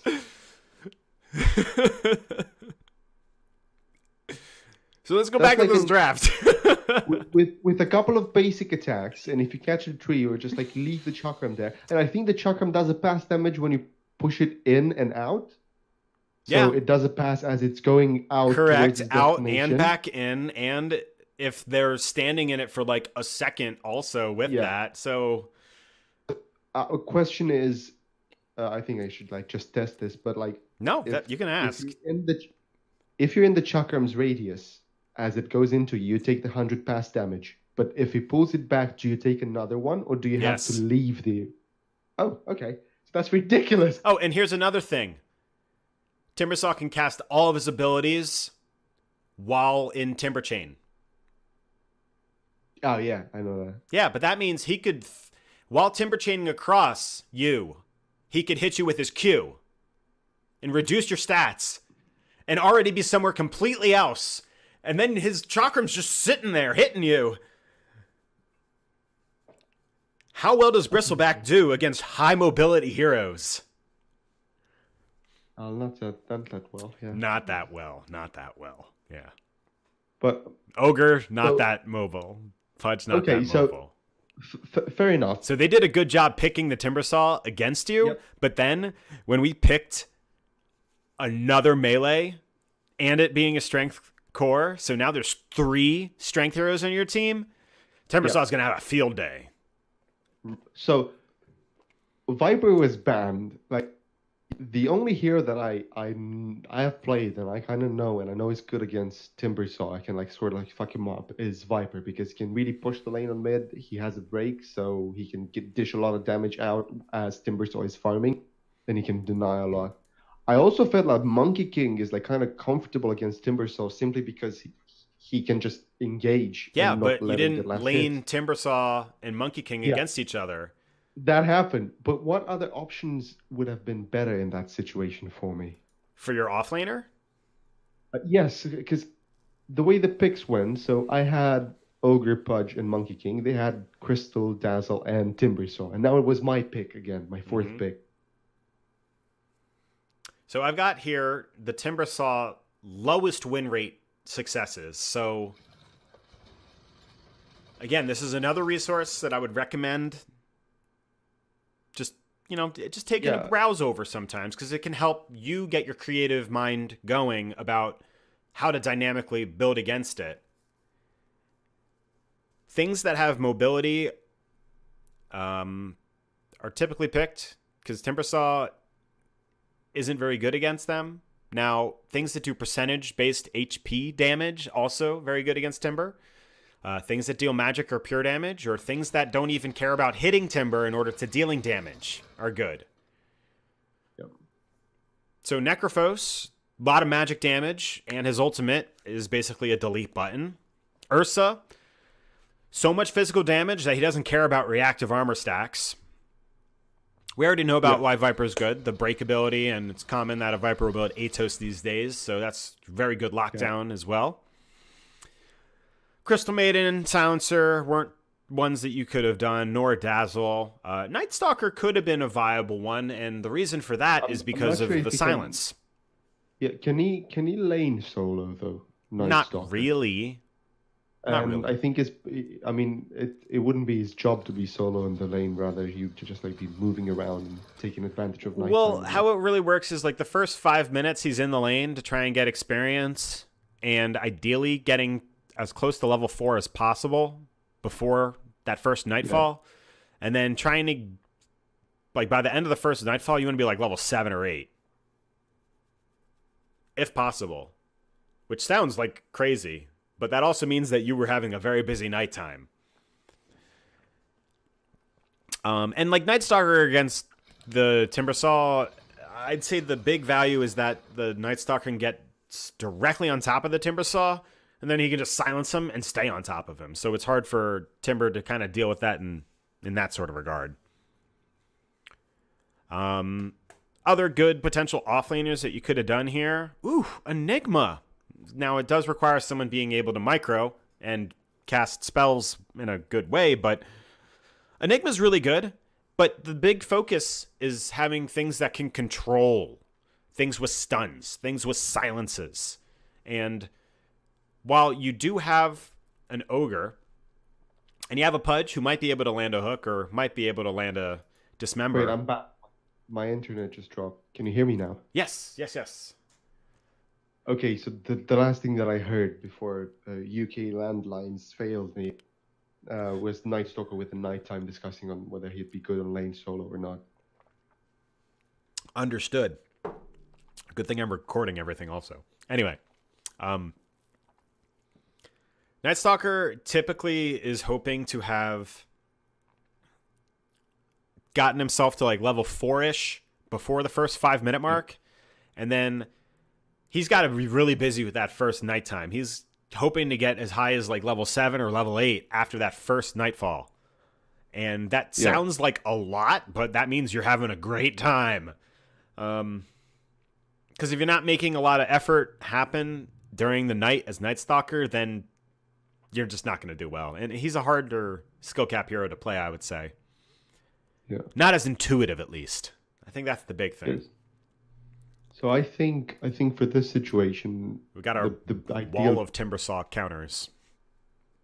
I think the best pick for my team would have been a Necrophos.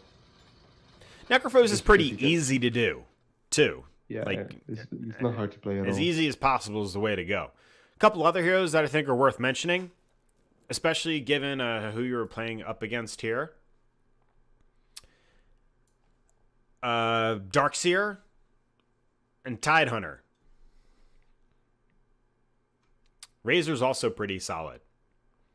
Yeah. I love playing Darkseer lately. I think Razor would have just like completely shat on Timbersaw mid.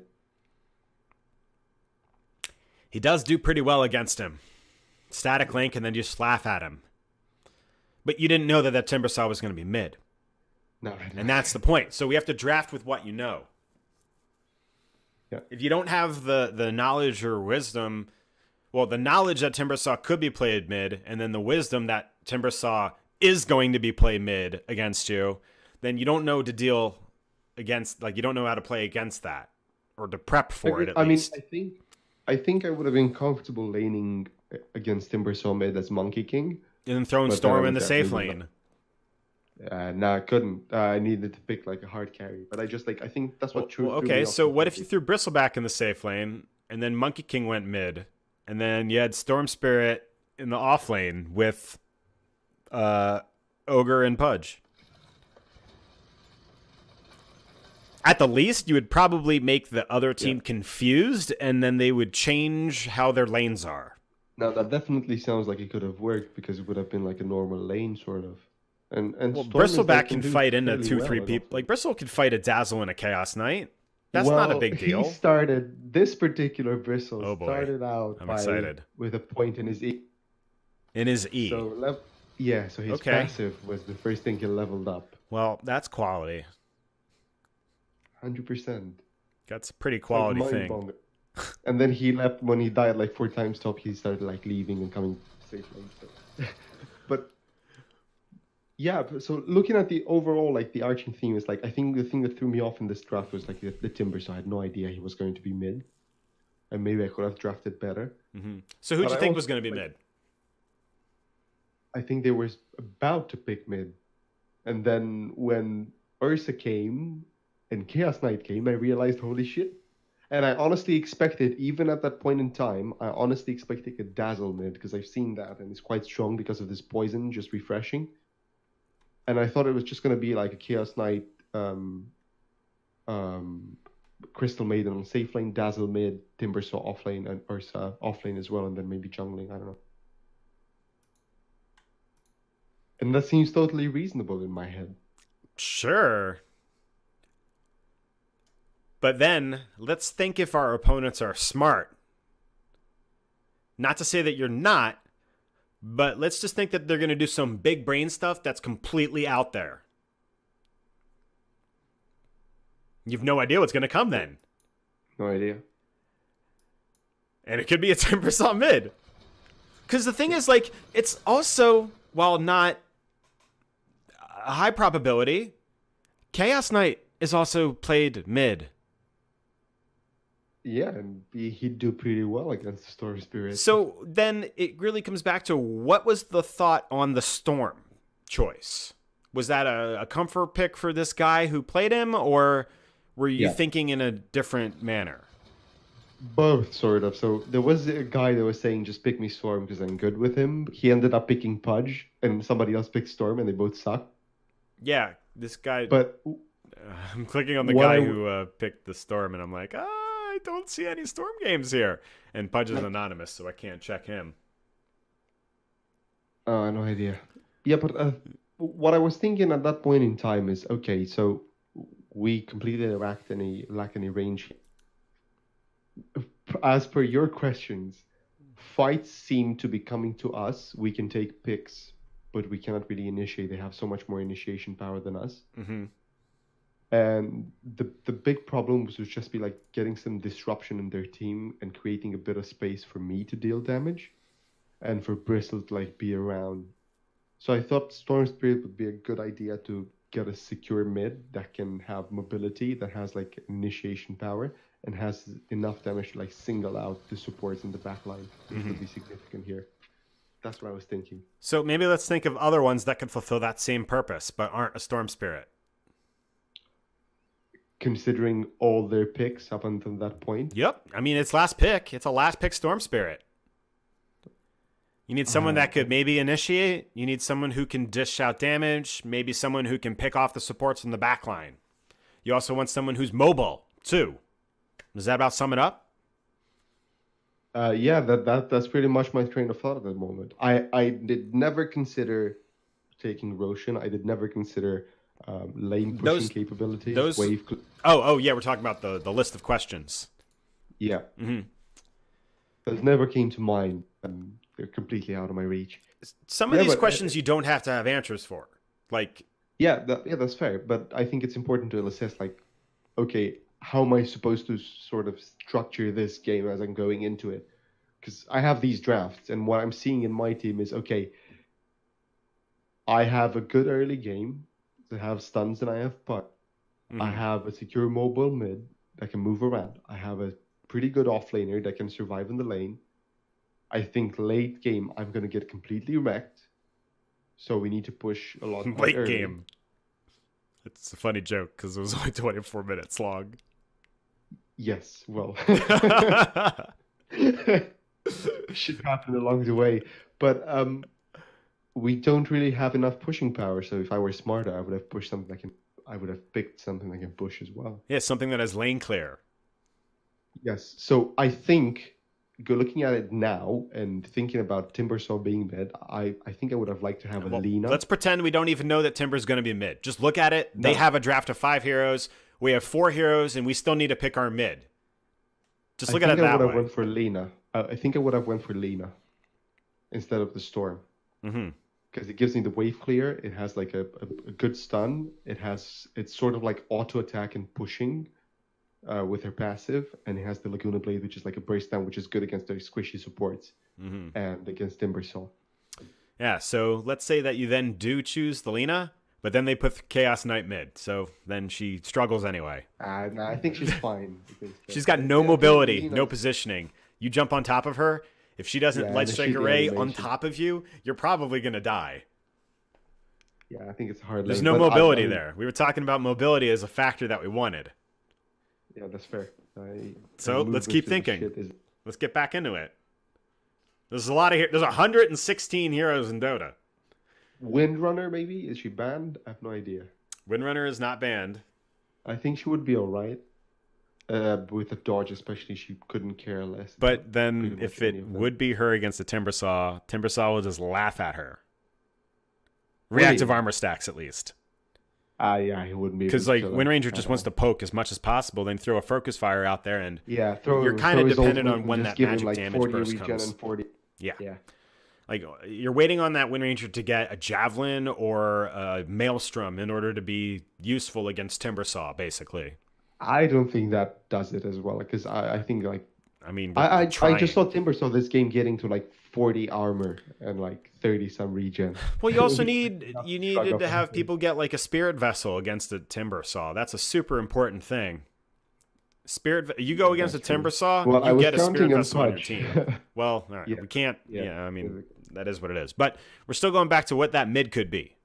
Wind Ranger doesn't seem like a good choice. Death Prophet could be pretty solid, but that also puts you into a position where you have to Death Ball. So you need your Bristleback getting items like Crimson Guard, Pipe, Mech, Guardian Greaves, type blah, blah, blah. And then as soon as Death Prophet has her ultimate, every time she has her ultimate ready, you are pushing a tower.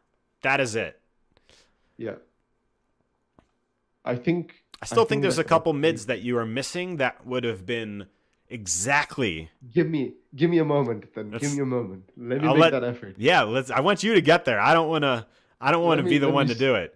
So you're looking at my brain. magic damage. Lots of magic damage, because magic damage deals well against Timbersaw especially. Yeah. Now, over time, it won't be as effective just because they'll keep scaling and eventually they'll get pipes and all that, blah, blah, blah. But magic damage early on just wrecks Timbersaw. But you still need someone who can hit hard or fast. Someone who's mobile, someone who's agile, maybe elusive even. Someone who has area effect spells that could help perhaps with wave clear. Maybe an ultimate that has a pacing or a timing to it that isn't as long as like a 2-minute or whatever of a Ravage, but could be like a minute or less. And that you could work around a little bit more of that consistent pressure of what that ultimate is. I think Queen of Pain would Yeah! We got it! Hooray! We got it. It's just, I've just realized, I'm looking at the hero screen, and it's just like so many heroes that I just don't play and haven't really liked back in the day, so I haven't really touched them, that I just like ignore them. But the thing is, we're not trying to look at it with that perspective even. We're looking at, we got 116 chess pieces here. I don't know them. I don't know a lot of them. And it's just, I used to play a lot of Queen of Pain in Heroes of New Earth, and I loved playing it then because the attack animation was different and the hero felt different. Mm-hmm. But like here, completely ignored. But yeah, like it makes a lot of sense. Queen of Pain would be great.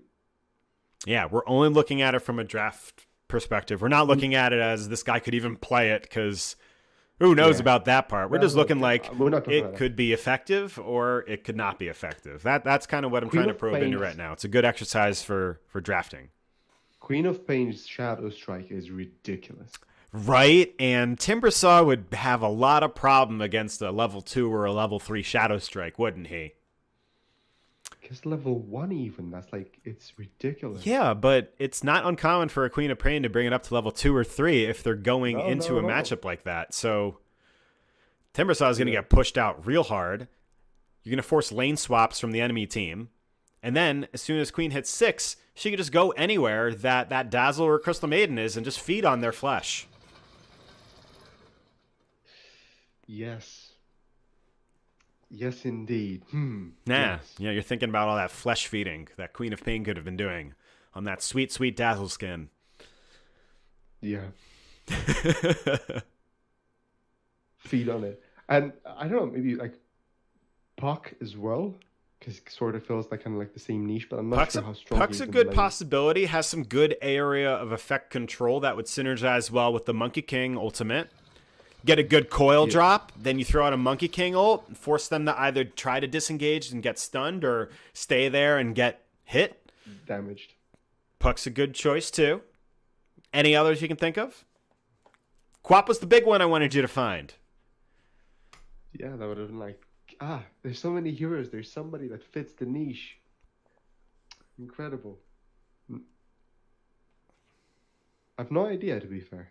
What about Batrider? I think I'm done.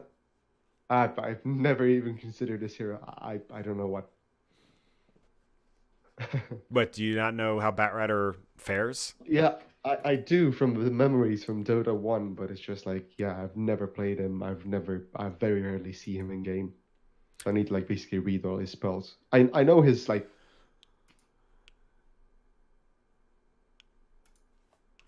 What? Yeah, I was just looking at his abilities now. I know he's like flaming arrows and flaming flight thing, but I have no idea how the rest functions really. So I've got my more descriptive guide than what you'll find online, and I'll click on my Batrider guide to give us better information. So, Sticky Napalm. That could fuck any melee hero in mid lane, right? Basically, because the big thing that makes it difficult to deal with is the turn rate slow. That's ridiculous. It's really annoying to deal with, because there aren't a lot of abilities in the game that modify turn rate. Like, that's such a weird mechanic as is. The fact that it exists in this game for most people is completely unheard of, because you play League of Legends and there's no turn rate nonsense. And I don't know if that existed in Han either. It did. Either way, being able to manipulate it is a big old deal. And if you get like 3-4 consecutive sticky napalm stacks on an enemy hero, you can probably just kill them. Yep. But I think that the turn rate affects like Timbersaw when he wants to like throw his W to get away. He Yeah, just, like, it really turns to does. throw the spell right. It's very hard for Timber Chain out when you're affected by sticky napalm. Yeah. Flame Break is good damage. Firefly is pretty good mobility, and Flaming Lasso is great control when you're dealing with an Ursa. Now, if that Ursa has a big brain, he'll eventually get like an Aghanims, or he'll get like Lincolns, perhaps. I think especially against our team, like Lincoln's would have been good. There's not much single target except for Ogre's ultimate stun. Yeah, or Ignite, but you know it's kind of whatever at that point. Too. Yeah, they're both single target. That's fair. Enlightening. Well, it's been a while now, so I don't want to keep you longer. No, that's fine. I mean, my long sessions. yeah, well, that's partially my fault for not like having a restriction on time, but there's always more that you could learn even from like the brief period of time that I work with these people, which is why I don't like to do one-off coaching sessions in any capacity, because you do one session with me and it'll start to be insightful, and then I need to get a follow-up with the person to see how much meaning they've been able to take from the work that we did and apply it in their own gameplay. So I guess this kind of comes to the end point of our session, but I want to try to have us have a little bit more of closing notes to it than all of just this really crazy abstract information that's very important, but it's hard to digest quickly, and it's not something that you can apply super fast unless you're being guided towards those answers. Yeah. Now, I want to hear from you. What are some things that you're going to want to consider in your next couple matches of Dota? Either from a drafting perspective, a playstyle perspective. So that could be something that's from that replay that we analyzed, or this nice like drafting conversation that we did here. Yeah, And so I the need to write first thing another that I'm going to do is article about drafting. just hit the list. Yeah, you're like, hit the list. You're like, give me this. Add more questions. That's what I want. That's what I want you to do. I want you to figure out more questions to add to this list. Yeah. It's just like being more aware of why I'm making pick decisions. And I think in a way it's just, I think what I should do is just like get a bare bones analysis of all heroes in the game, sort of just figure out a few things about each of them, because I haven't really taken the time to think about that. It's mostly like an intuitive, reactionary, based on previous past experience thing, Sure. which is not always useful. But I have my notes here that I've taken from the Lion replay as well, that I need to focus on the creep aggro, just making sure I keep that in the lane and stop wasting time and idling by when I'm doing that, which is something that has been on my mind, just making sure I use the time that I have instead of just running around in circles doing nothing. It's easy to do that, even at my level, Yeah. but just figuring out what the purpose is of your next action is something that takes a lot of games to be proficient at.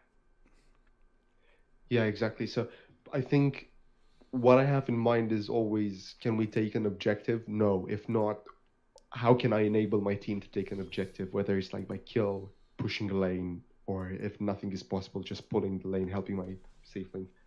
And I also have the idea of trying to understand the draft that I'm playing against and where the enemy team strengths are, so I can better gauge whether I can afford to sink some gold or I need to take like immediate benefit items into account.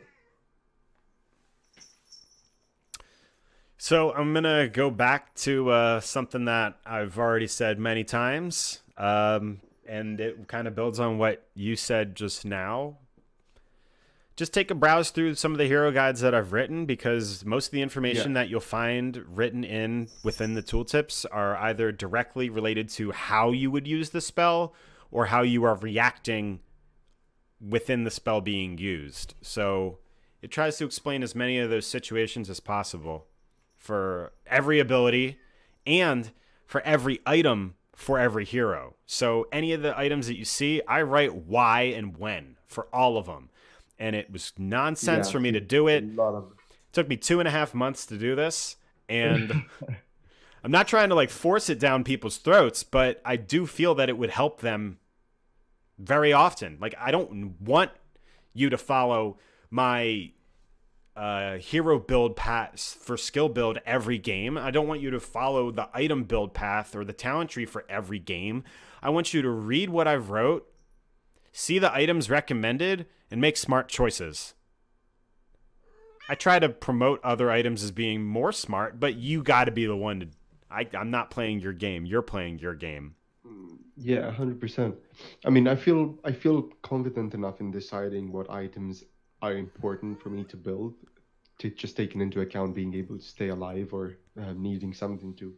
Maybe not rushing Ags when you think you won't be able to finish it. Well, I was hoping. We can hope all we want, but that's not like an effective plan.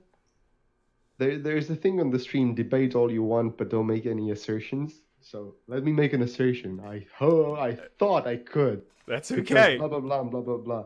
Now, I mean, had I had a bit more awareness of what the enemy team's strengths were with regard to them being able to push and us not really being able to defend the high ground push, then maybe I would have realized that the chances for me getting an Ags were low because the game dragging on was not going to happen. Improbable. Yeah.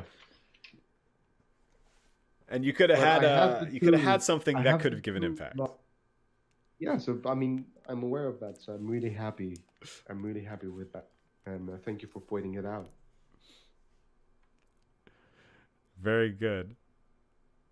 That was fun. Yes, I'm not going to keep you any longer, Sky. Thank you so much for the coaching. Absolutely, Mr. WiseChimp. It was a pleasure. Are you perchance from the UK? I'm not. You're not. Why do you ask? You sound British to me. You know, it's funny. Often when I talk to people for long periods of times, I may sometimes tend to tease in their accent into my own speech, and it's not intentional. It's just something that I'll do sometimes subconsciously. I see. Like I had a few French clients of mine, and I would find myself talking with a little bit of a French accent by the end of my discussions with them. And I was able to use all of those things very well for me to do my Pangolier.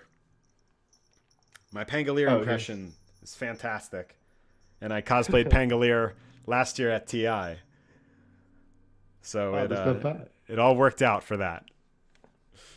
Now that you mention it, the resemblance is uncanny. For what? For you and Pangolier. I think that suited you. For the personality? Personality and looks as well. Heyo. You've got... I mean, Pango is the most charismatic womanizer in Dota. Like, that's part of his lore. That he is, like, been with a lot of the Dota females and then just not called them again, but all of them being fine with it. Like, how charming do you gotta be to do that? That is amazing. 100%. I think you get a free pass if you're French. Well, the year prior to Pango, I did Monkey King, which was also pretty apt for my personality, since he's just kind of likes to mess with people, but it's never in a malicious way. Nah, not at all. It's only for his own personal amusement, and hopefully he takes into consideration the other people around him when he's looking to have fun.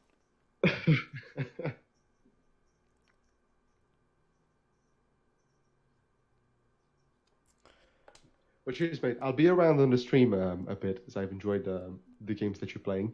Excellent. Good to hear. I'm not sure what... I'll message you on Discord with regard to like a longer, sort of more regular coaching, what I'm looking to get out of it.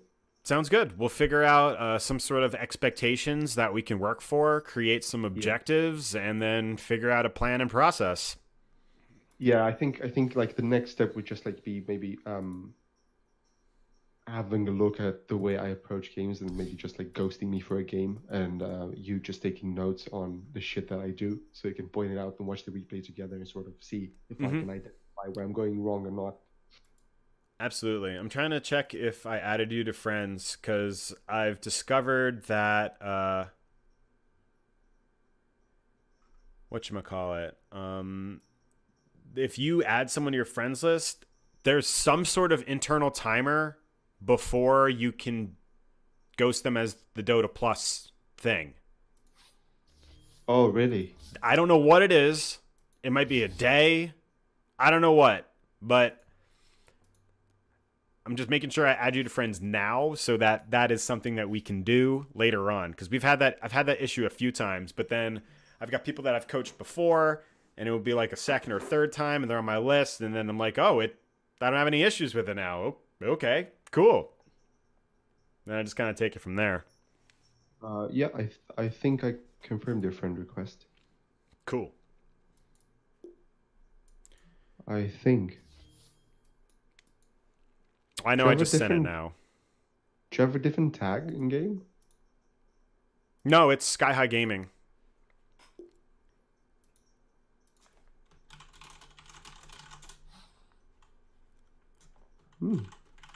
I cannot see. Are you online on Steam? Oh, yeah. Right.